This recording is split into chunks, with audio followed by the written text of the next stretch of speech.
Hey everyone, it's Sensei Ron Thomas. Welcome to the Sarah O'Connell Show.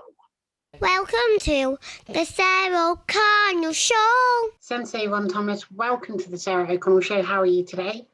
I'm doing great. How are you doing, Sarah? I'm very good, thanks. I'm delighted to have you on my show today.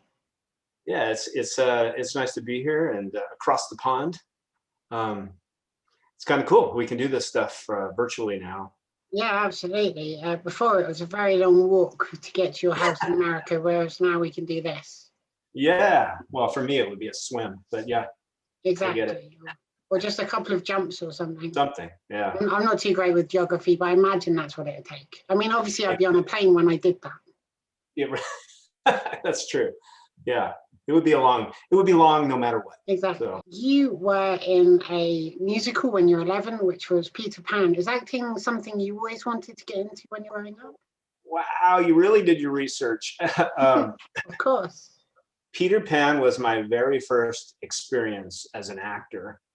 And it was in my hometown of Reno, Nevada, at a theater called the Pioneer Theater. It's a dome-like theater, really, actually a pretty awesome theater.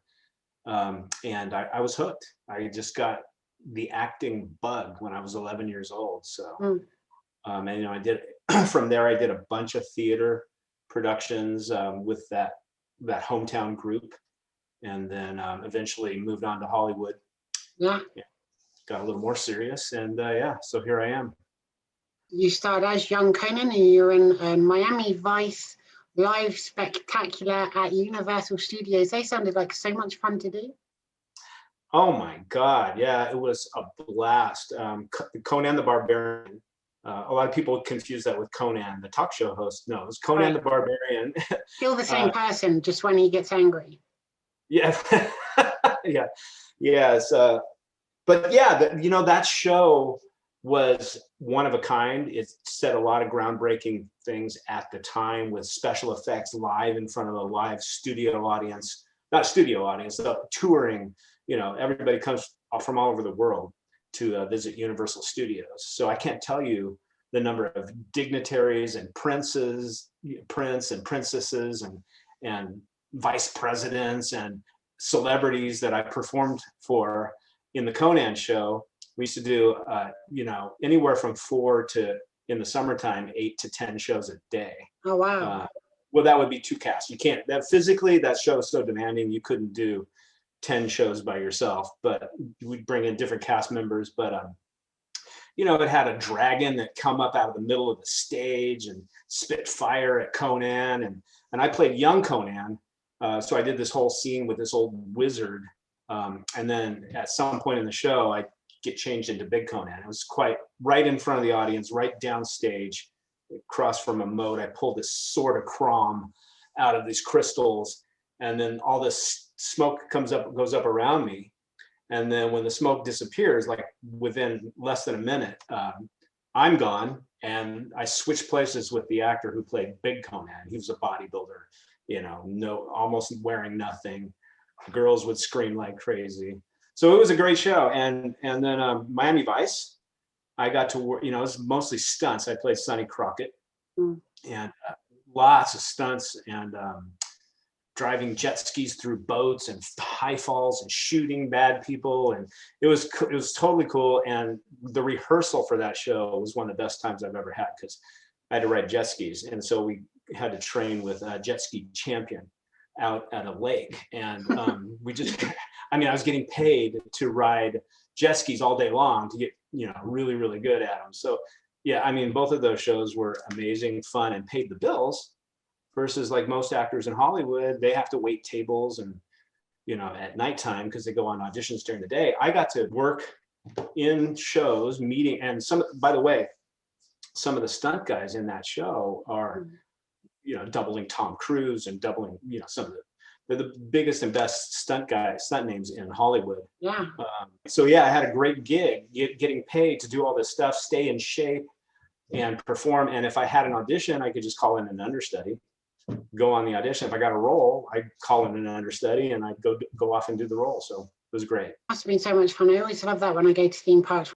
And there's a lot that goes into a show like that. And so I didn't realize this at the time, but you are a black belt in Jiu Jitsu. How did you first get into that particular martial art? Was it just something you were interested in? Were you struggling with bullies yourself? How did that come about? Okay, well, that's an awesome question, because here's the story that happened to me. I can remember weighing in my freshman day at high school. You had to go down to PE, get your PE clothes, get your PE locker. And I remember weighing in, just getting acclimated to the campus. And the guy who weighed me in was the junior varsity football coach. And I think I was 4 foot 10.5 inches. I think that's what he weighed. And then he weighed me in at like 97 pounds. Right. So here's this junior varsity. I said, step on the scale.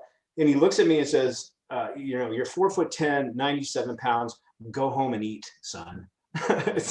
So that same day, I'm walking around trying to find my locker, and I'm upstairs. I went to the biggest school in Reno at the time. That was my computer.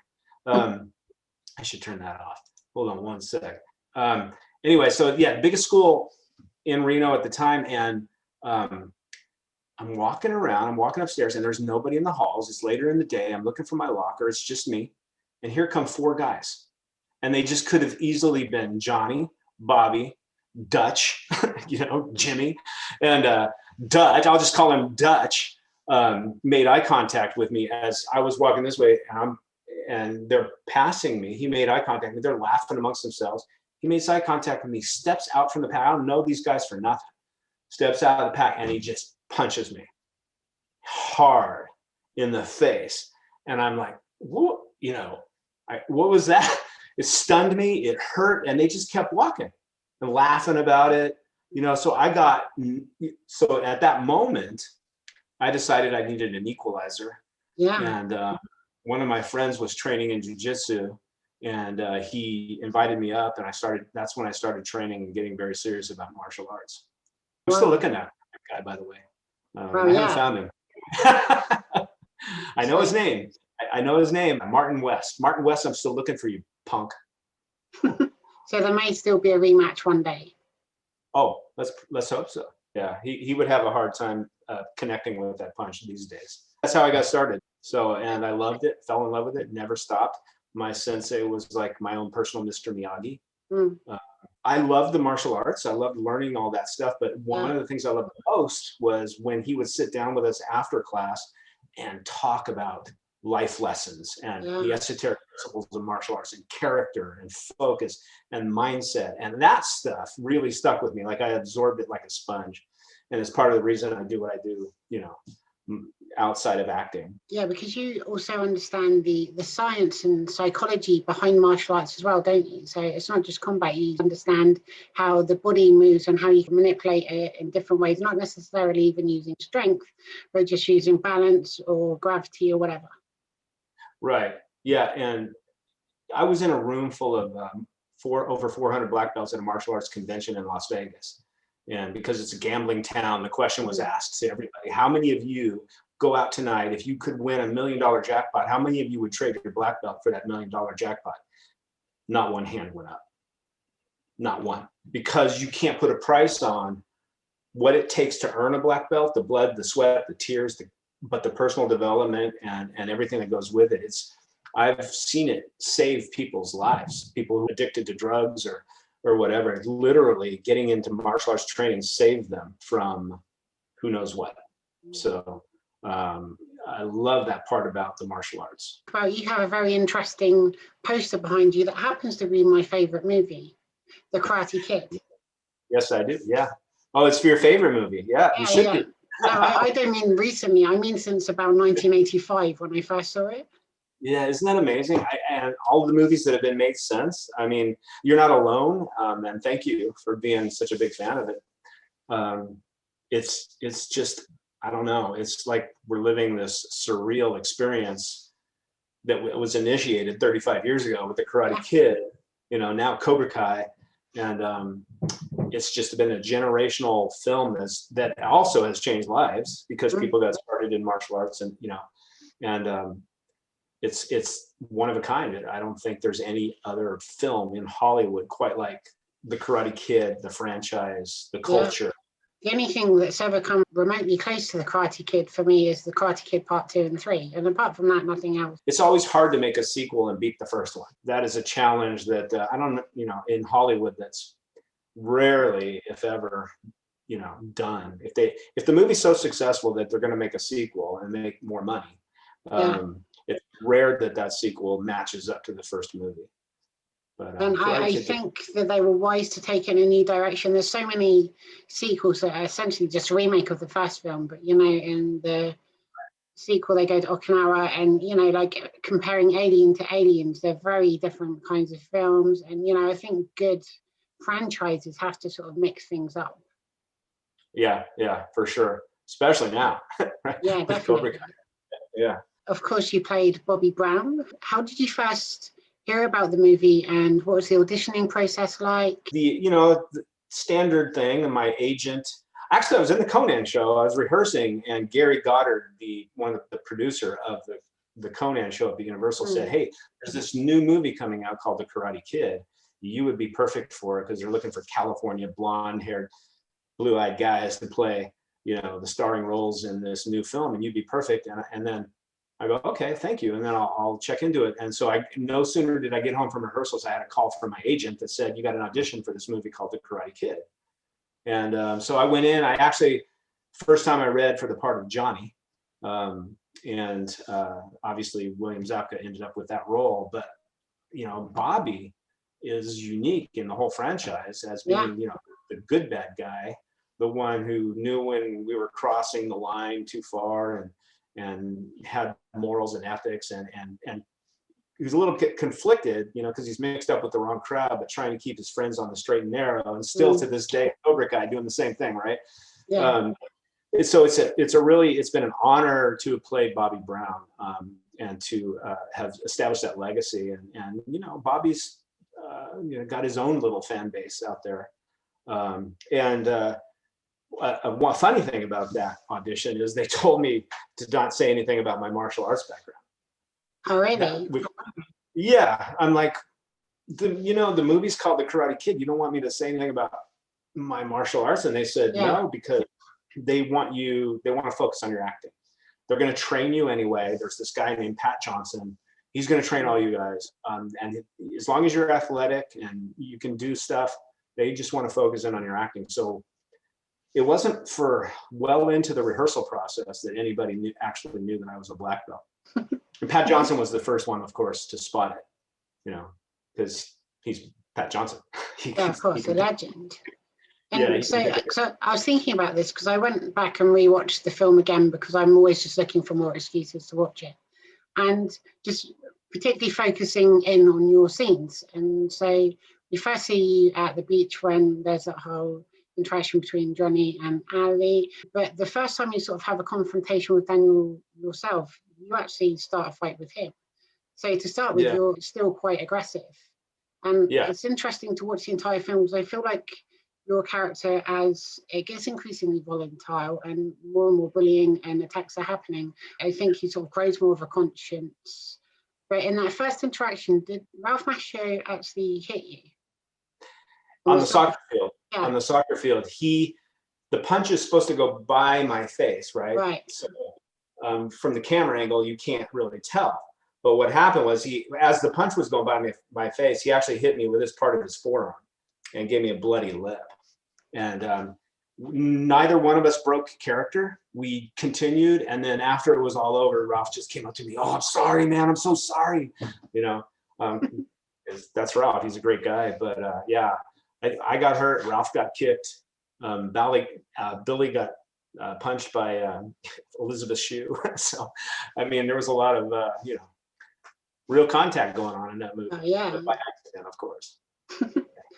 Yeah, and it's interesting because the Halloween scene, you're the one that's like, Johnny's had enough. And then later on, when Kreese makes a deal with Mr. Miyagi, you're the one that reminds Johnny not to fight until the tournament. Then it gets to the tournament and you're told to take him out of commission, and you're like, I can beat him. So you kind of want to follow the rules throughout, and you pretty much do. Until obviously you get disqualified.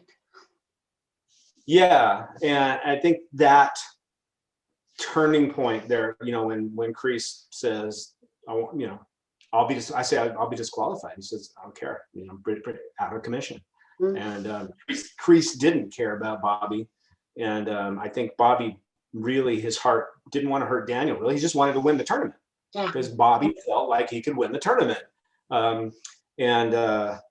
There's a scene that got left out of the movie. And if you go watch the rehearsal tapes, you'll see us rehearsing it that John Appleton put up on the internet. But the scene where Bobby, we actually shot it, but they didn't use it. It's where after I hurt Daniel's leg, and I say, I'm sorry, and I get disqualified, I walk across the tournament floor to Kreese and I take off my belt and I drop it at his feet and I walk out of the building. And they just didn't use it. But that scene right there tells you everything you need to know about Bobby Brown. So one thing I wonder though is, if you had fought Daniel legitimately and beaten him, who do you think would have won against Bobby and Johnny in the final? Bobby. Yeah. Because Bobby was a really good fighter. Yes. And yeah, I think Bobby. That's just, of course, I have to protect my character. If you ask Billy Zabka, he's going to say Johnny. You know, and Billy and I are great friends. But Bobby is in the martial arts. The people you have to watch out for are the people who don't brag. They don't lose control of themselves and their emotions. They're centered. They're focused. And those are the people you have to watch out for. So if you compare Bobby to Johnny, which one was more centered and in control of his emotions and let his actions do the talking? You would have to say Bobby. Right. And, you know, Johnny was, you know, if you see him fight in the finals, you see him fight Daryl Vidal or, you know, Ralph or whatever, his emotions, he's hyped up. But I think Bobby would be very centered and just down to business, taking care of business. And those are the guys, you know, it's been my experience throughout martial arts training. Those are the guys you really got to watch out for. They let their actions do their talking, not their words, they don't show their emotions that much. That's not to say that they're not emotional, but, you know, so more in control. I think it'd be interesting if we got to see that in the future, who would win out of the two of them. And looking back, what were your favorite scenes to film or just memories from that production? Okay, so I've been asked this question twice. So like all of it was my favorite. Okay, we just were having a ball and we were such good friends and we still are to this day and there's such chemistry. It was just amazing to be on that set. But I have to tell this story because I missed my opportunity a couple times because I just forgot about the story. But when I was back doing the first Cobra Kai episode, when they brought back the original Cobras, and we all went out afterwards and the Cobras and Josh Heald and John Hurwitz and Hayden, we all sat down and just had drinks and some hors d'oeuvres and just chit-chatted. And they were asking us questions because they're huge fans as well. And Hayden asked, you know, did you guys ever get in trouble on the set? Were you know, and I couldn't come up with, no, we never got in any kind of trouble because we're all really good kids, you know. Well, Chad McQueen, if Chad McQueen had his way, you know, I'm sure Jerry Weintraub would have had to drive down and bail us out of jail one morning to get us to the set. But other than Chad being a little bit of a wild child, but a great guy, there was this moment where John Avildsen, our director, decided we couldn't ride motorcycles good enough to like surround Ralph Macchio and push him over the edge of the cliff. And so he had us go rehearse with our stunt coordinator, Alan Alamy, at the Columbia Ranch, Warner Brothers, over in the San Fernando Valley on a Sunday. Now, back then, if you're working on a Sunday, you're getting paid what's called golden time, which is triple, an hourly or a daily rate that's triple what you would normally get because it's Sunday. So here we are at the ranch. There's nobody on the ranch except us and these motorcycles. And Alan is training us and teaching us what to do. And I had a dirt bike when I was a kid. So I said, you know, I spun a few donuts. I said, Alan, I know how to ride a motorcycle. And at some point in the day, Alan said, you guys know what you're doing. He goes, just go ride. We have another couple hours here. Go have fun. Now, there's these old Western sets with wooden sidewalks, you know, and saloons. There's the Fantasy Island set, which was a live set. You know, they were going to be on the set the next day. And so we tore up the Fantasy Island set. We were spinning donuts. We went up on the wooden planks on the motorcycles. We went up on the wooden planks of this old Western sidewalk. We drove our motorcycles into the saloons of these old Western sets.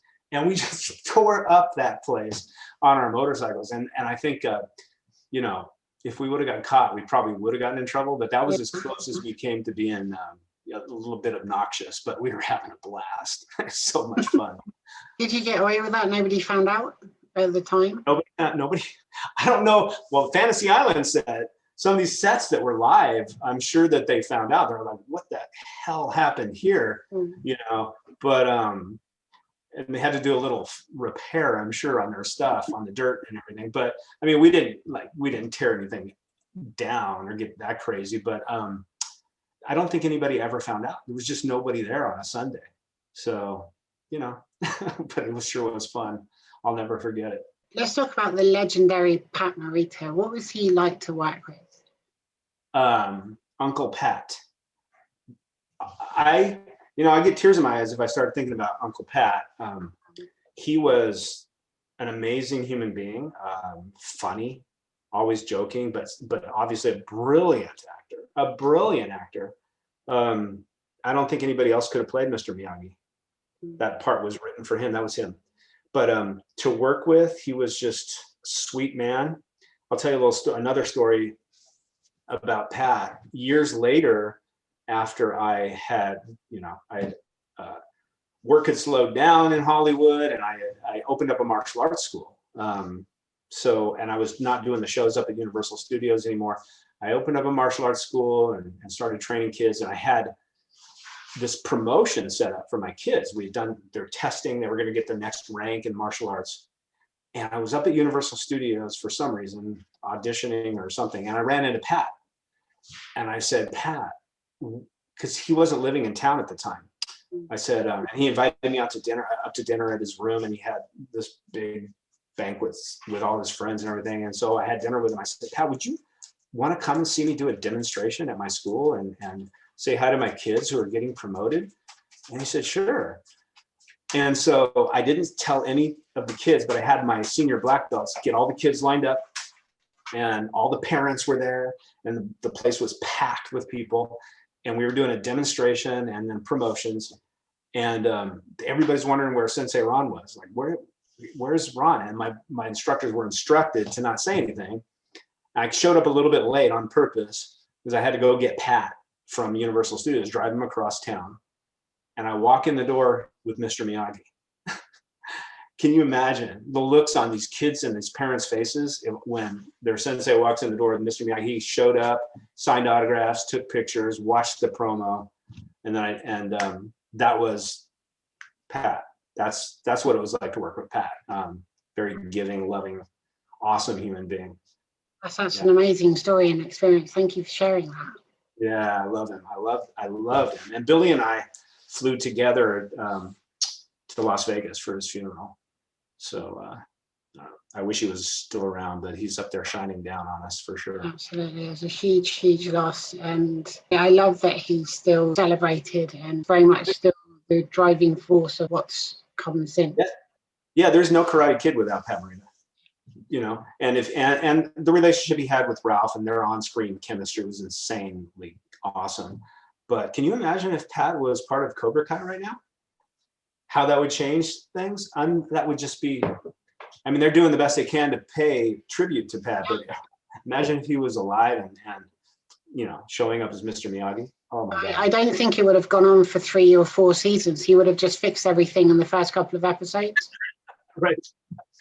No, I don't know. These writers are really creative. They are amazing with their stories telling and where they want to go with the characters, and they're doing, obviously, it's the #1 show in the world on Netflix, so it's doing pretty good. So. It is, exactly. And because I keep finding ways to watch the Karate Kid again, because I keep speaking to the cast and people from Cobra Kai and all that good stuff, Yeah. I've come up with a theory that the actual baddie from the original Karate Kid is in the Halloween party, the chicken boy. He goes around, he's throwing eggs at everybody. He hits Daniel with one, and that's what makes him go to the bathroom and everything that happens after that. I think he was the catalyst that inspired it all. Yeah, but it could be. Let's just give him credit. You're going to have an old age chicken coming back in Cobra Kai at some point, egging everybody relentlessly. You never know. I mean, not with these guys, you never know. Did you get to keep any souvenirs from the original film? Any costumes or anything like that? Well, in my office, let's see, I had a book that Pat Morita gave me. I have somewhere in my office. You want to give me 1 second? Sure. Well, I have this guy. Hang on, I'm coming back. Somewhere, I can't find it. I can't find it. I have, there's a picture of the 5 Cobras, and you'll see us on our chairs, and it had our names on the back of the chair. Somewhere I have my name, Ron Thomas, from the chair.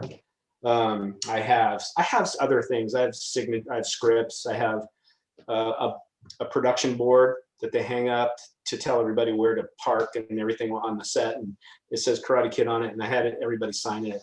But I have this guy. So that's from season 2 in Cobra Kai, right? When you take the bike. Exactly. Yeah. So I have little mementos, of Karate Kid and stuff. But people ask me all the time, do I have my gi? No, I just found out that somebody has it online. Somebody purchased it. And my blue jacket, I get asked about that all the time. I have no idea where that is. So all of that stuff was provided by costume. All the clothing that you wore, none of it was your own. No, they took us down to Fred Siegel in Hollywood, which is a famous designer clothing place, and they said, pick out whatever you would wear. So we walked around they closed the shop down and just let us go loose on what we would wear. And so we picked out like that red and blue sweater I wore, and jeans and different stuff we would wear. And then, then they had to buy like 4 sets of each for the stunt guys had to wear them too, and we didn't get, I don't think I got to keep, I don't remember if I kept any of the clothing at all. There was rumor that Jerry Weintraub was going to give us the motorcycles. That didn't happen. I'm still holding a grudge against Jerry for that because he gave Ralph the car. Yeah. But I'm just kidding. Not holding any grudges at all. But I got little mementos here and there, and the best memento I have is the friendships. The friendships that we have and have had all of these years, and I've traveled to Hawaii and to Costa Rica with Tony O'Dell, who's a great friend, and Billy Zabka. They were at my wedding, and I was at their Billy's wedding, and so it's been amazing. Marty Cove called me just the other night after he saw my scene with Billy in the church. He gave me a call. So I mean, the relationships we have has been the best treasure of all, really. Did you keep in contact that entire time? So it wasn't that there was a massive gap and then you saw each other at conventions and stuff. You literally stayed in each other's lives? Oh, yeah. No, we've been to each other's homes for Christmas parties and weddings and funerals. We've all shared life's journey pretty much together. I mean, there's been little gaps in time where I don't talk to somebody for a while, but pretty much we've stayed in contact. At least Billy, Tony, Marty, and myself, and Rob Garrison. But Rob Garrison actually moved to the East Coast. Chad McQueen is a little bit more elusive. He went off to race cars, and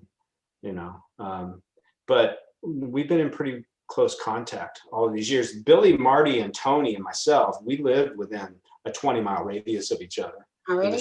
Yeah. For years and years and years. So that's fantastic. Yeah. And so after the original movie came out, obviously there was Karate Kid 2, 3, and the next Karate Kid as well, and the new one with Jaden Smith in 2010. What did you think of those movies? Have you got a favorite of the sequels? I thought it was we got to go. We were at the premiere of that movie. It was like another reunion. and we did the red carpet thing, and got to hang out with Will Smith, who's a fantastic human being. You know, very down to earth, kind of seemingly untouched by all of his fame. Yeah. I have a lot of respect for Will Smith. The movie, again, though, is so hard to do a remake or a sequel of an original, because you always comparing the original to that. You know, and I think they did a really nice job at what they were attempting to do. And of course, Jackie Chan was in it, you know, and they paid homage to the original cast member, you know, characters and movie and everything, and very respectful. It's just, it's just all those years later to try to do that was kind of, for me personally, was kind of a good attempt at it, really. And I have a lot of respect. I just don't, it's just, how do you match up to the original Karate Kid? It's still to this day, you know, but I thought they did a nice job. It was fun to watch. I mean, it was fun to watch, and it was beautiful in China and all the, you know, the scenery and everything. But it was certainly fun after party. Tom Cruise was there, got to hang out with him, you know, Will Smith, a lot of stars and celebrities, and great food. It was a lot of fun down in Westwood. Sounds like a lot of fun. I've, as it happens, met both of them very, very briefly. They've both been on my show, but just at, you know, UK premieres and stuff. But yeah, it's great that you had that experience. Yeah, that's awesome. Yeah. You also went on to start in The Big Bet and Night Screams as well. Did you have fun doing those movies? Yeah, you know, I always have fun because I love acting and I love being on the set, you know. Neither one of those movies compared to Karate Kid and being on that set. But The Big Bet was a lot of fun. I got to do a little bit of martial arts in it and play the bad guy, Norman. A little bit worse of a bad guy than Bobby. You know, more along the lines of Johnny. It was certainly fun to kick a high school locker closed and you know, and then get punched. Yeah, so that was fun. And Night Screams was filmed in Wichita, Kansas, and it was a little low budget movie, and had a lot of fun, and still talk to a friend of mine who was on that movie. So, you know, it's always fun to act. When you've done something like Karate Kid, to do those movies that you're talking about, there's a drastic difference in budget and you know, and all the accolades and the things that come with being on a high budget movie. You know, Karate Kid actually was not even that high of a budget. It was almost like the little movie that could. My manager at the time, I heard this from two people. I did a hometown interview after the movie. Went back to Reno, and they put me on the news and interviewed me. And the guy who interviewed me, he's just a film critic, said, you know, there's no audience for this movie. There's not, you know, there's no demographic. My personal manager said the same thing to me. He said, I'm glad you're doing this movie. It's great, but there's no audience for it. It's not going to go anywhere. So that was his belief. And guess what? He never came to the set to meet the likes of John Avildsen, who won an Academy Award for Rocky. He never came to the set to meet the likes of Jerry Weintraub, you know, one of the greatest producers of Hollywood. He never came to the set ever to network and promote and meet, because he didn't think the movie would go anywhere. So, you know. But you know, even back then it did. Pat Morita was nominated for an Oscar. The soundtrack was incredible. Yeah. And the script's amazing. So is the cast. Every single part of it still stands up today. Yeah. Yeah. And so people can be dead wrong. You know, people who think they're experts, you know, you got to be careful. Yeah, Pat Morita should have won the Oscar, in my opinion. I mean, you watch the subtleties of his performance. Yeah. You know, even to this day, I watch the subtleties of certain scenes with Pat, like when he's clipping the bonsai trees, you know, and the subtleties in his performance were so rich. And if you're paying attention, he really, really gave a performance it's just going to live on forever. Yeah. Yeah. But it was so good. Like, as a kid, I just remember thinking he must be a martial arts expert. Like, he's probably the best karate person in the world or something. Like, there's no internet at that point. There's no way I could check that, but you just sort of assume it. And that was just the brilliance of his performance. Yeah. Yeah, no, the magic of filmmaking. But the brilliance of Pat's performance was, you know, I mean, every actor should look to that performance for, you know, notes and training, because he just nailed it beautifully. You know, so did Ralph. I mean, and, you know, I mean, everybody did a great job in that movie, but Pat Morita he's something else. His range in that film is incredible. There's moments of comedy and poignancy and drama and intensity as well when he gets angry and stuff like that. And it's just perfectly played. Yeah, yeah. You just felt for him. You felt, I mean, it's hard to describe as an actor how really good that performance was. Just really, just if you just go and watch it from that perspective, you know, you don't even see him acting at all. You just see Mr. Miyagi, and you feel Mr. Miyagi. That's the thing. Like, you feel him through the screen. You fall in love with him. Like, you know, just from the first scenes of the movie, like, you know, oh, what happened? How come no hurt hand? Like, you know, like, oh, this guy's aware. He's seeing more, you know. He's just so, it was just brilliant. I love how the film also painted a bit of everyone's backstory as well. You know, Chris and Mr. Miyagi, it's only hints at it, not just the scenes they're in, but you get this greater sense of how they came to be who they are. Yeah. Yeah, and that's a testimony to Robert Mark Kanan, right? The writer. I mean, if it's not on the page, it's really hard for an actor to pull anything off. Yeah. And Robert Mark Kanan just wrote a brilliant script with backstory built in. So, and you know, it's a testimony to him too. I mean, these are world-class people. Did you ever imagine what would have happened to Bobby next based on how the film finished? Where did you think he would have ended up? You know, I never really thought about that until Cobra Kai. Right. Yeah. And then Cobra Kai came out, and I'm thinking, okay, where would Bobby be? And before I ever had a conversation with John Hurwitz and Josh Heald and Hayden and I about the character and what they had plans for him to make him a pastor, you know, Bobby's always been sort of in alignment with me in terms of values and integrity and doing the right thing, you know. And I thought about, okay, I'm going to have this call, because I had the call scheduled with John Hurwitz and Josh Heald, and I'm thinking, okay, are they going to ask me what I think about Bobby and where he is, or are they just going to tell me? Right. Of course, they just told me. But prior to that phone call, I had thought, where's Bobby in relationship to Cobra Kai? And my first thought was, he feels so bad about hurting Daniel's knee that he's an orthopedic surgeon specializing in knee repair, right? So that was my first thought. He's an orthopedic surgeon. He specializes in knee repair. And that's his way of you know, repenting for what he did to Daniel. And then I thought, well, I'm a motivational speaker.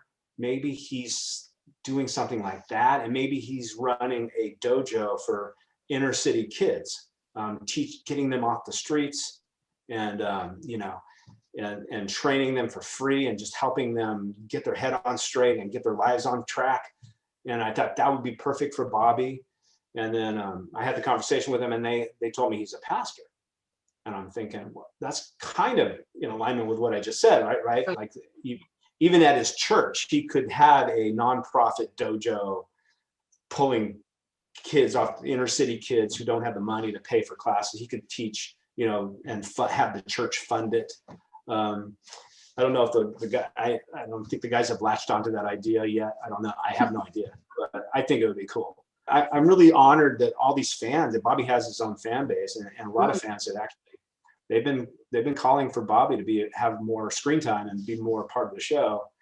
And if that would be a cool way for Bobby to to enter with more stories and bring in some more martial artists, young martial artists, into the mix. When you first heard about the show, did you know about it long before it was filmed? And also, when did the creators contact you about being involved? Was it midway through season 1 or before season 2 got started? Yeah, it was before season 2. You know, they knew they were going to bring us back. I think it actually they were already filming season 2, I think, when they started making their phone calls. Yeah, and they called us about 3 or 4 weeks ahead of when we were going to go back to Atlanta to shoot. And that was, in 2018. Billy Zabka knew about everything, but he kept his mouth shut, and we talked all the time. And he said it was one of the hardest things to do was to not tell us. But they just had a pact to keep everything secret. They still to this day keep a lot of things hush hush as to what they have planned, even to the actors. They don't always know how the season is going to go all the way out until a few weeks ahead of time. So but that's when they contacted us, and I think throughout season 1 we knew it was happening, and it was a huge success, and the rest of us were kind of like, well, hey, hello. What? We are Cobra Kai. We're the original. Your show is called Cobra Kai. We're kind of maybe feeling a little bit left out or wondering what was going on. And even though I talked to Billy and Marty, they weren't really filling in the blanks. And so, but here we are today. It all worked out. So you first returned in that iconic episode of season 2, the original Cobra Kai reunited. And you had all those really touching scenes, and then you got to do a barroom brawl as well. How much fun was that for you to do? So much fun. Oh my God. Yeah, that was so much fun. First of all, just to be back on the set with the guys. Here's a little story about synchronicity and how everything came together. The day we showed up to film Cobra Kai episode 6, season 2, was the exact same day that we started cameras rolling on Karate Kid. Halloween. Oh, wow. Like 34 years prior, right? And here we are to the exact same day showing up on the set. And it was almost like we stepped off of one set and stepped into another. We may have been aged a little bit. We're a little bit old, but it was almost like, God, it was like we stepped off the set and now we're stepping on here. And there's the same sort of synergy and energy and excitement and fun involved in it, and just being together and doing what we love was it was magical. It was really magical. And I tried to express it to Josh and Hayden and John, how much it meant to us, and to Rob Garrison and Tony and myself and Billy to be together again. But I don't think words can really describe it. It's just the emotional connection we have with each other. And then to be shooting this barroom brawl was for me especially fun, because I'm a martial artist, and I wanted to get into the mix and really throw down in the bar. But just magical and a blast to do. So the entire cast is great, Cobra Kai, including the new members as well. But I think when you have the original members interacting, it's just something really special. Yeah, it was special, magical. No other way to describe it. I can't tell. And we're staying in the same hotel. We're going out to dinner. It was just a magical week of filming that I'll never forget. After that, when did you find out they wanted you back for season 3? Because we get to see you as a pastor. You have that interaction with Johnny, who's drunk. Yeah. Such a great scene. Again, so much fun to film and just connect with Billy and just work the whole day. But I found out, I think 3 weeks prior to when I was going back, and I don't ask, I'm not one of the guys to, hey, am I going to be coming back? Or I don't push like that. I think they just know what they're doing. I just leave it to the universe. I leave it to them and the Cobra Kai gods, I call them, to do what they're going to do.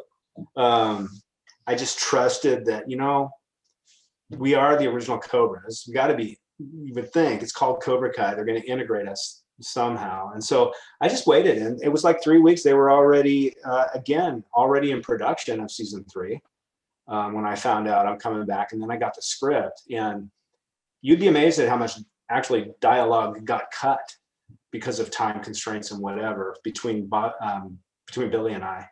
Sitting there together on the church. There was a lot of really juicy stuff that I kind of wish they would have kept in, but for time constraints, they just know what they're doing. They got to edit and move along. But the day of filming, I'll tell you something else about that day. We knew Rob Garrison was sick, and it wasn't good. And Tony O'Dell called me. I said, yeah, you know, I'm going back to film, and Tony and I talk a lot. And he said, you know, maybe there's a reason that you're going back to be with Billy that week.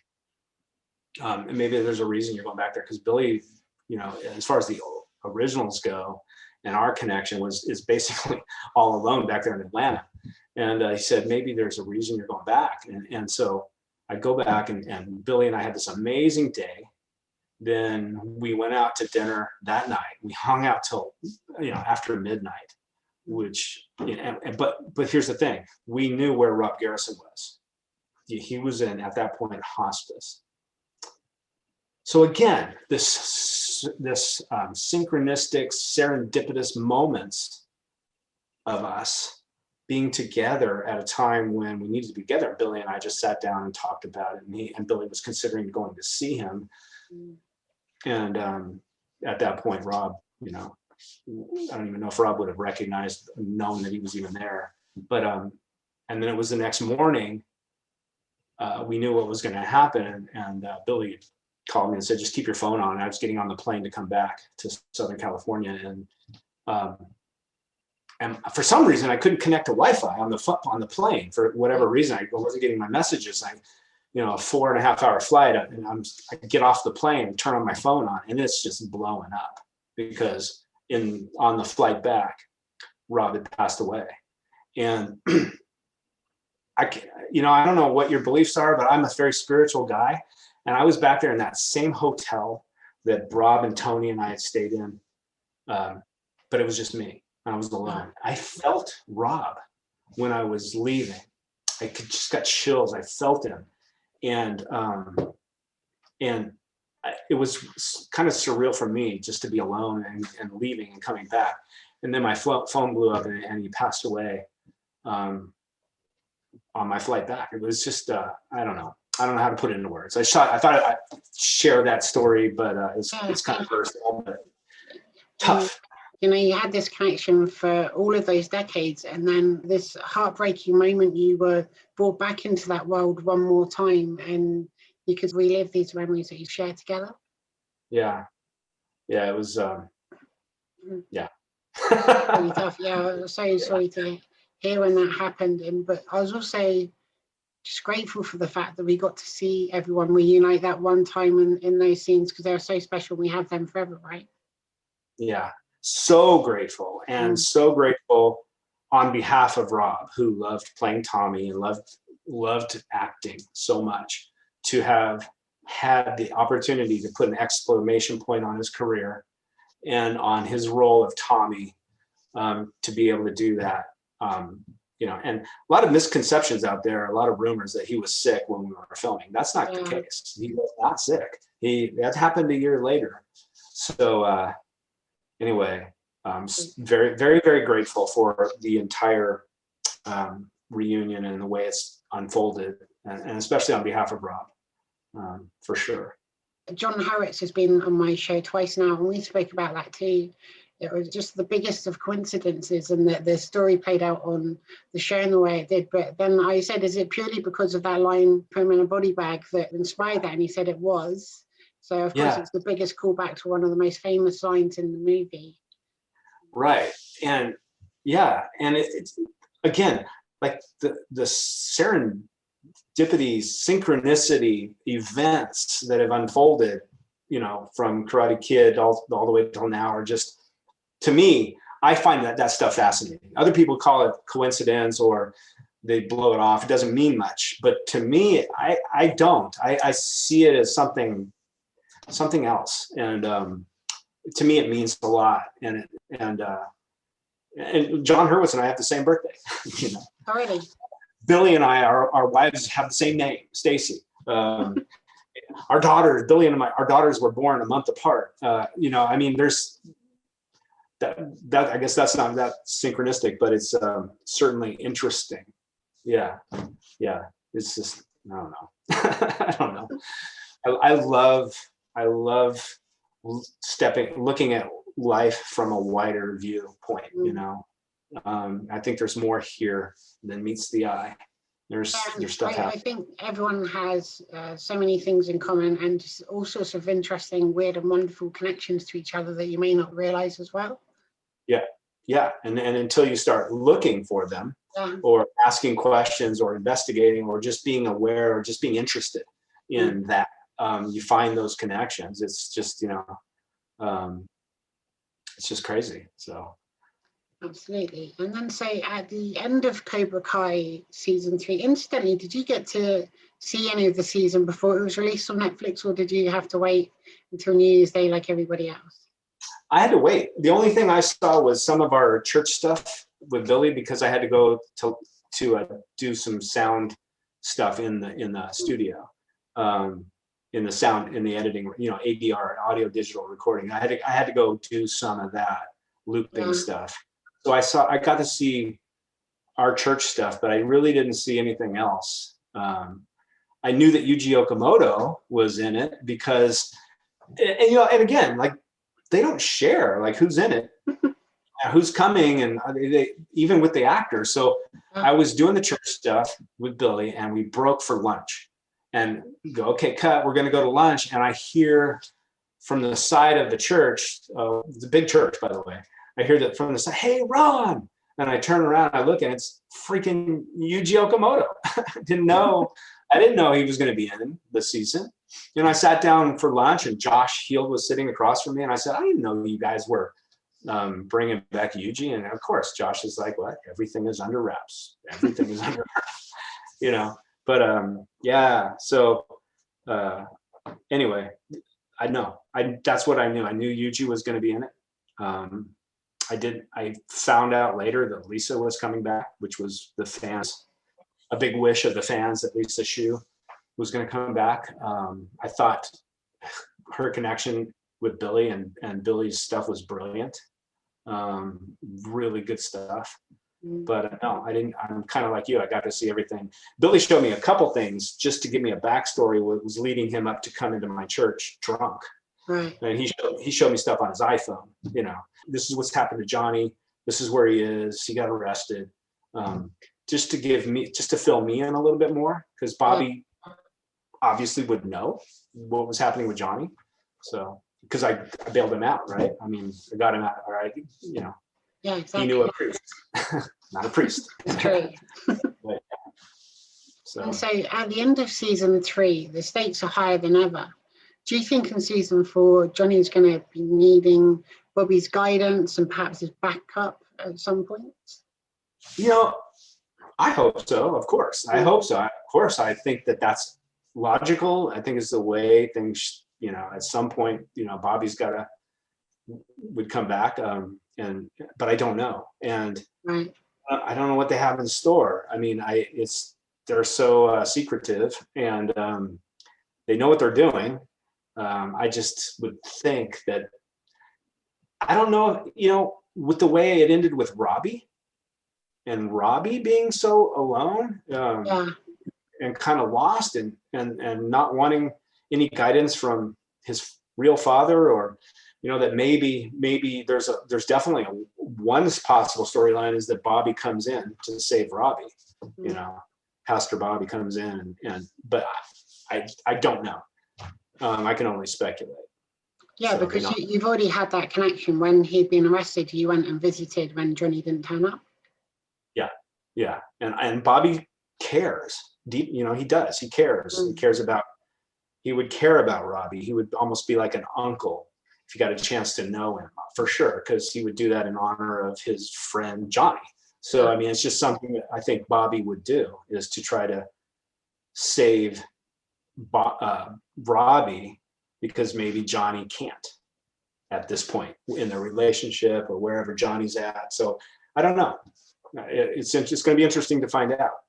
Yeah, most definitely. And I can't wait. I mean, I stayed up. I'm kind of a night owl anyway. And because of the time difference, the show was released at 8 a.m. in the UK on New Year's Day. So I just decided to stay up, watched all 10 episodes, then went to bed. Just thought it was the most sensible way of handling that. Yeah. Wow. Yeah. What time is it? What time is it there right now? 10 p.m. Oh, okay. Got it. Okay. But see, I used to live in LA for a year. And so Okay. that time suited me. So even though all my friends and family in the UK were asleep, I was wide awake anyway. So it just kind of worked. Right. And most of the people I speak to now on my show are also in the US. So I'm quite happy to speak to people 1, 2 in the morning or whatever it may be. Yeah.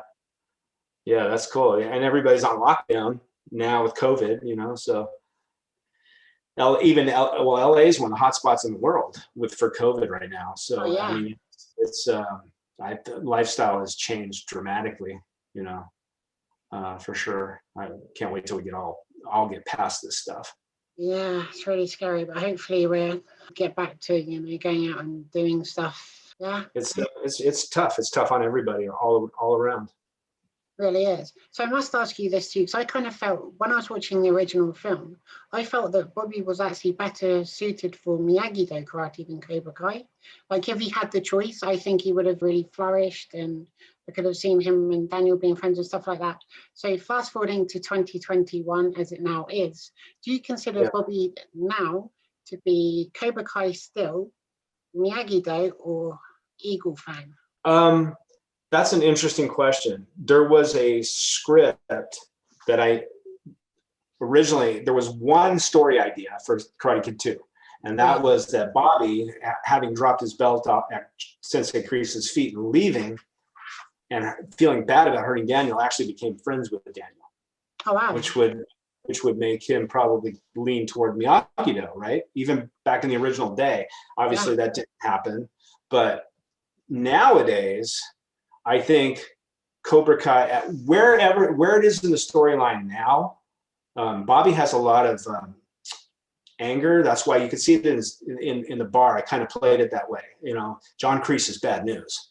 Like Bobby just hates John Kreese, you know, and which is weird to say for a pastor, but and so he's probably alienated from Cobra Kai because he was really kind of angry for Johnny to even bring back Cobra Kai.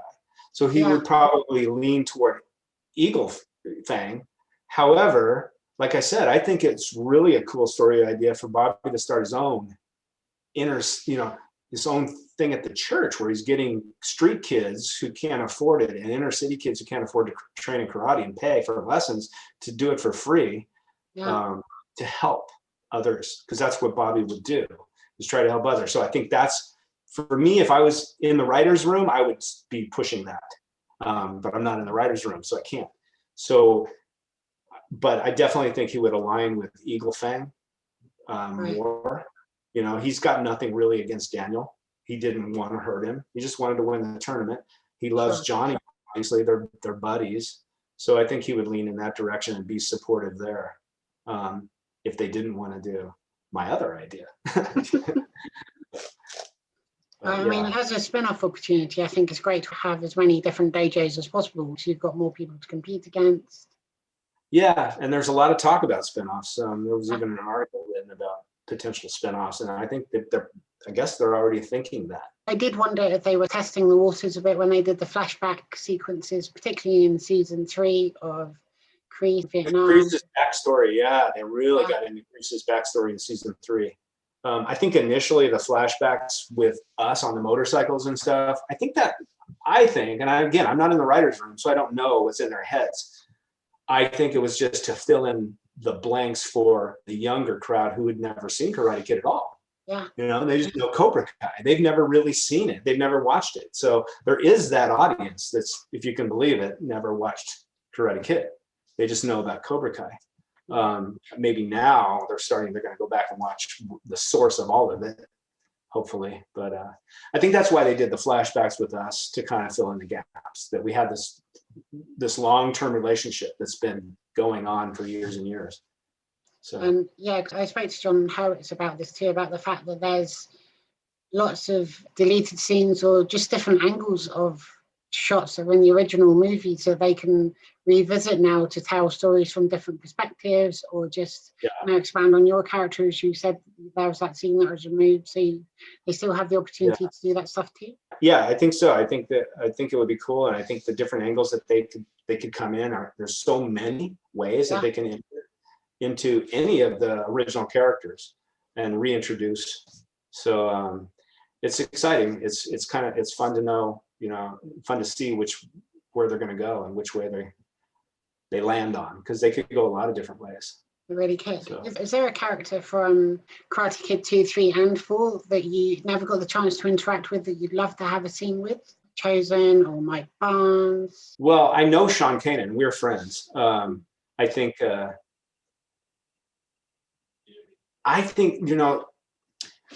there's so much, like, let's take Sean Kanan, Mike Barnes. There's a lot of, he brought so much, again, over the top, crazy, out of control energy. Yeah. It goes back to what I said earlier. The guys who are more dangerous are the people who are composed and poised and in control. The fans don't see that, especially if they're not karate experts. They just see, oh man, he's just so intense. Dutch is so intense and crazy. Yeah. Mike Barnes is so intense and crazy. It would be interesting to see someone like Bobby take Mike Barnes out. I love you, Sean, but it would be interesting to see somebody like Bobby, who's more composed and more, put an end to the debate about this intense, crazy energy. Yeah.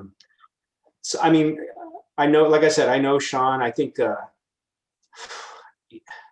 I'm trying to think who I want to interact with from those movies. I think Yuji Okumoto and Tamlin Tomita did a brilliant job. They're just awesome. I don't know how Bobby would connect with them. So somebody like Mike Barnes, I can see where one potential storyline might be. And again, I don't know. I'm not in the writer's room. Might be where old school Cobras just team up to reclaim Cobra Kai. And those other guys are there too. And there's just this massive brawl between the old school people, instead of ending the season with all the kids having these brawls, all the time. I think I could see that, so that would be fun. I would love to see it. I think I've worked out what has to happen at the end of season 4, because they've obviously set it up so the different karate schools are going to go against each other with the condition that if Cobra Kai loses, then it closes. But so that's right. What makes me think that Kreese has to win. Like, I think he'll bring in Terry Silver and Mike Barnes, and I think they'll actually win whatever the end confrontation in season 4 is. And I think they sort of have to in order to have that 5th season. Because if Cobra Kai loses, then what are they doing? Daniel and Johnny have become friends now, sort of. They're not rivals anymore. Like, they've still got that chemistry between each other, but it's not the same as it was. And I think they've kind of worked through it. But I think if Kreese doesn't win in season 4, then I can't see how it can continue unless someone else turns out to be a new adversary. Yeah, and if Kreese does win, it's going to be illegal.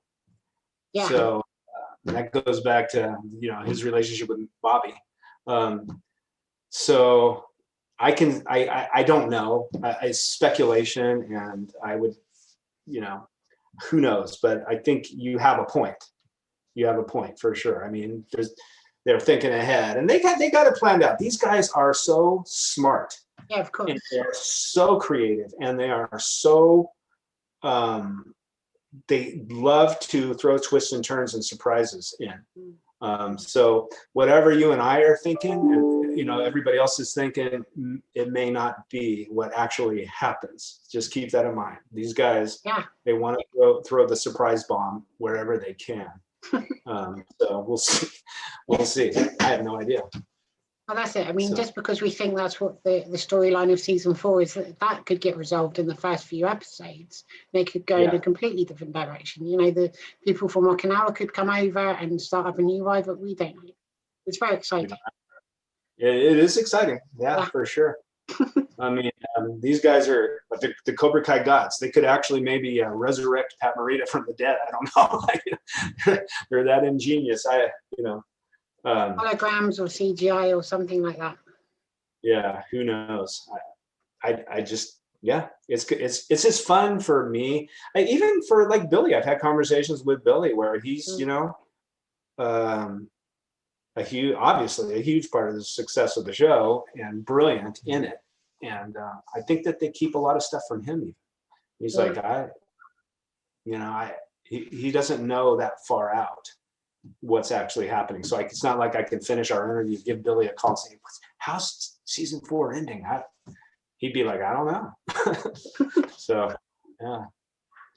Yeah, it must be fun just to a certain extent too, having the story play out as the actor as you're doing it. For me, like doing season 2 was awesome, and having that bar brawl and everything. Season 3 was, for me, and my character Bobby was even more special in a way, because of, I really got to sit down with Billy and one-on-one and just connect. And you got to see who Bobby is today as a pastor, who's a badass pastor, not going to put up with even his best friend's BS in my church. You know, I mean, a great cold opening with the sweep and everything, but sitting down, and like I said, some dialogue, a lot of dialogue got cut from that scene. If you could see the original script I got, it was like so juicy. I was so happy about that, you know, to see this relationship and talk about how, you know, Bobby giving a life coaching session to his buddy Johnny was really cool, you know. So we'll see where it goes. Very much looking forward to hopefully seeing a lot more of Bobby in the future. Yeah, thank you. Me too. Me too, but I just don't know. How does that work though? Because as you said, you only got told 3 weeks in advance, and I'd imagine if I was trying to reunite all these cast members, I'd be trying to book them 6 months in advance or a year in advance, or whatever it was. You must be in a constant state of readiness. I think that because of social media and because they don't want a lot of stuff leaked out. Yeah. And there's so many people out there in social media trying to get the scoop, you know, and so they can share it on social media, that they keep things under wraps just to protect the storyline and where they're going.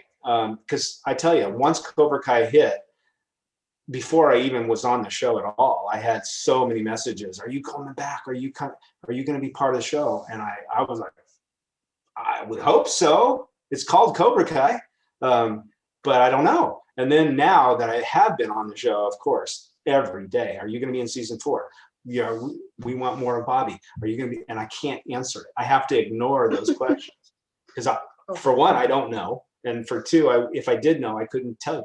And if I did tell you, I'd have to kill you. So well, you could try to, but I've watched a lot of Karate Kid myself. Plus, right. We're both quarantined at the moment, and you couldn't physically do it. Yeah, no, I couldn't, and I wouldn't. Thank you, I appreciate that. Yeah, you're welcome.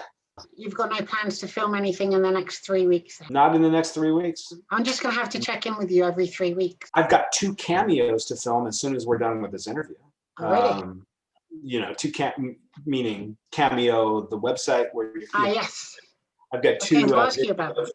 Yes, I've got 2 videos to film for personal messages, and I've got some motivational life coaching stuff that I have to start filming for my website, because I have these programs put up, but I have not filled in the videos for them, like the Life Mastery Boot Camp and stuff like that.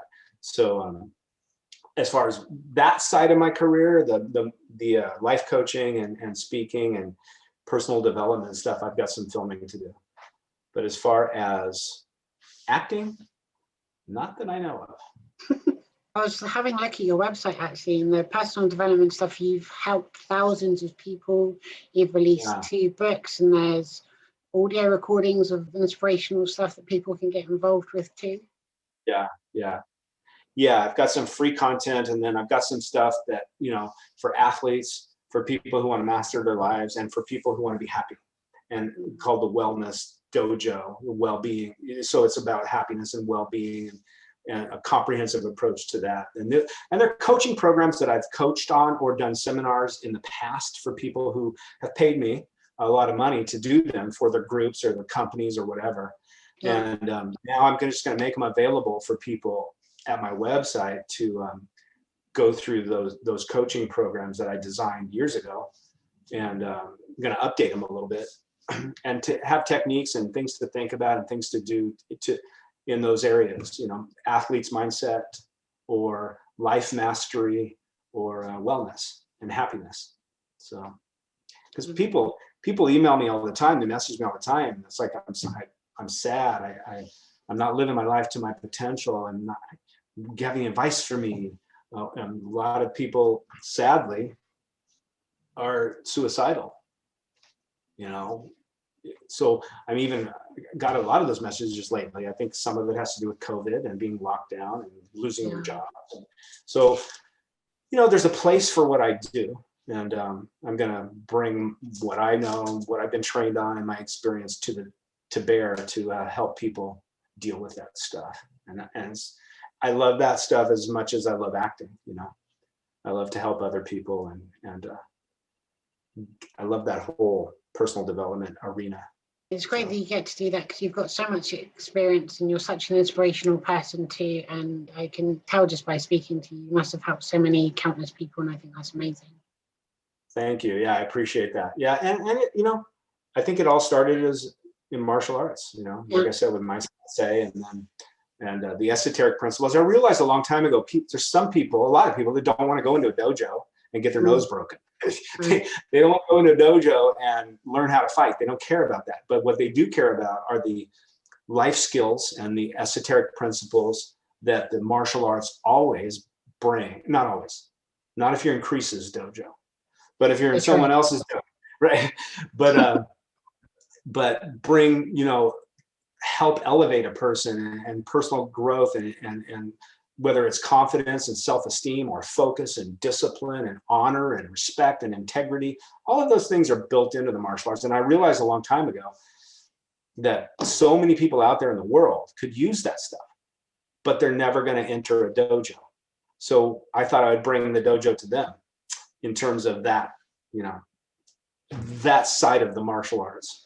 So that's kind of what sparked it all for me. That's so great. And so if people go to your website, they can access your mastery mindset training as well, which I understand is completely free. You just put in your email address and you get some good stuff. Yes, it's a free training. Sign up for it. There's a happiness hacks. I have videos on that. You'll be on my email list. You'll know when other trainings are coming. That particular training I need to re-record because I understand the lighting is not so good on it. I'll have to go back and look. My web designer put it up. So, but at any rate, yeah, you can go and just access my free videos at my website, senseironthomas.com. And you can see what I'm up to and just stay in touch because I got some things in the works that are coming.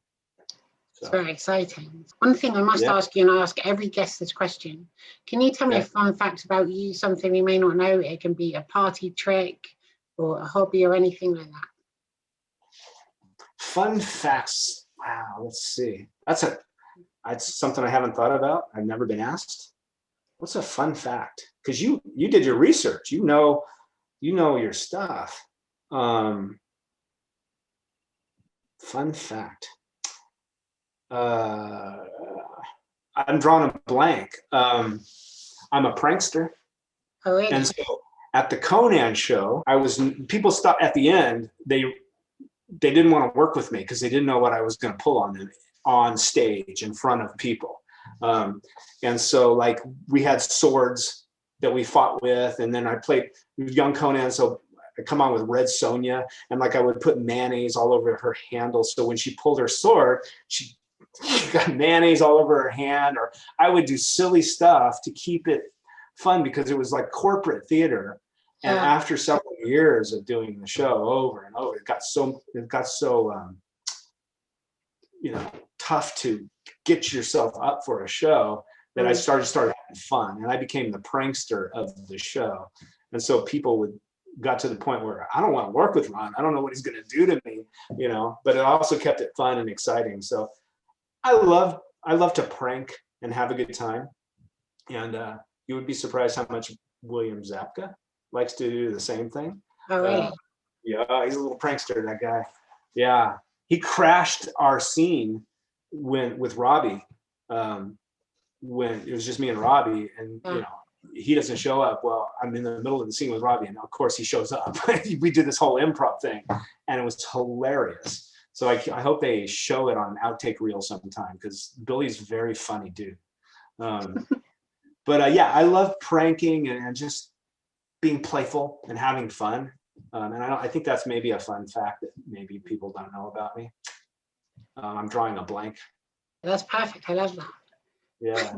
And so finally, have you got any messages for people watching the Sarah O'Connell show and your fans around the world? You got to do the right thing because it's the right thing to do.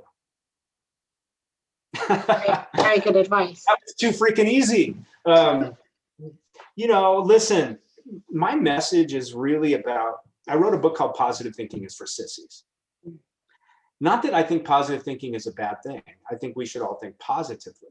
I think that if you want to get breakthroughs in areas of your life, I think if you want, because here's the deal, you can be a positive thinker and still be broke. You can be a positive thinker and still be going through a diagnosis or a bankruptcy or a divorce. So if you want to really get the results you're looking for in any area of your life, then it's got to be something else besides positive thinking, because positive thinking is a little bit fluffy. Like, you know, when one door closes, another one opens. There's a silver lining in every cloud. Oh, you know, and I think that you should think that way, but I think if you want to master your life, that's for warriors. That mastery is about looking in the mirror and owning your stuff and owning your BS, because until you do that, it's owning you. Yeah. And it's running your life, and your mind is running your life until you're a slave, until you become the master of your own self and your own mind, and really look for change. So many people are asking for results in their lives and change, but they don't know how to get it. Right. I want it to be comfortable and easy. But I've been in competition in sports since I was 3 years old. Competitive swimming, golf, martial arts. I don't ever remember a time when winning was comfortable or easy. Right. In Hollywood either.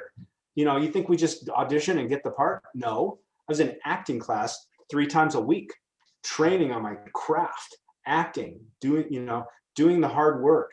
It's the same thing with ourselves and our lives. If we want to get somewhere really and be of service to others and to ourselves and the people we love, mastery is the way to go. But it's work. It's daily work. You got to go to the gym. You got to be honest with yourself. You got to reflect. You got to question, why did I do that? I didn't mean to do that. Why did I do that? What's that about? So that you can grow through that and beyond it. And that's my message, is to be more of who you're supposed to be and who you are. Yeah. And more than you were yesterday, more today than you were yesterday. Yeah, I completely agree. There's a few things that have always stuck with me. One of them is that if you worry about something before it's even happened, then you suffer twice. So if you're worried about going to the dentist, you don't know how it's actually going to be, but if you carry around that stress with you before it's even happened, it just makes it twice as bad. And also, if you've got a stressful situation that you're going through, rather than being stressed about it, try and fix it and then worry about it afterwards when it's gone away. So that's kind of like 2 things I do to approach stressful situations. Yeah, and there's a lot that goes into mastery and personal development. It's comprehensive. You know, you don't have a mind and a body, you have a mind body. So what you feed your body affects your mind and your mental state. What you feed your mind affects your body, and it's proven. Negative thoughts produce negative toxins in the brain. This is not garbage. This is a fact. Science has proved it. However, people don't either buy into it, don't know about it, don't care. Unfortunately, a lot of people don't care. I can, like I said on another interview, I can post something about Cobra Kai and I'll get thousands of likes on that post. I'll post something about personal development, I'll get hundreds. Right. And it just shows where people's interests are. And nothing against Cobra Kai, obviously, nothing against entertainment, but positive, but personal development and this arena, I wish more of the world would take more of an interest in it, because we'd be living in a better world. Instead of settling for a mediocre existence and living life by default. I wish more people would take more intentional actions in their lives to be better for themselves and for the people they care about and for the world in general. Because all of us have something to give. All of us do. You just got to find what that is, what you're good at, what you're serving, how you can serve other people, and then you have purpose and meaning in life. Because too many people wake up in the morning and they don't know what the meaning of life is. It's just another day. So that's where I come. I'm looking forward to reading your books and all of your self-help stuff, and best of luck to you with it. It sounds like you're doing incredible work. Thank you. Yeah, it's a lot of work, but I love it. So I appreciate that. Yeah, I'm glad you're gonna connect to some of that stuff. I've already signed up to the video that helps. Oh, good. Yeah. So Good. I'm looking forward to seeing all of that. Awesome. Yeah, awesome.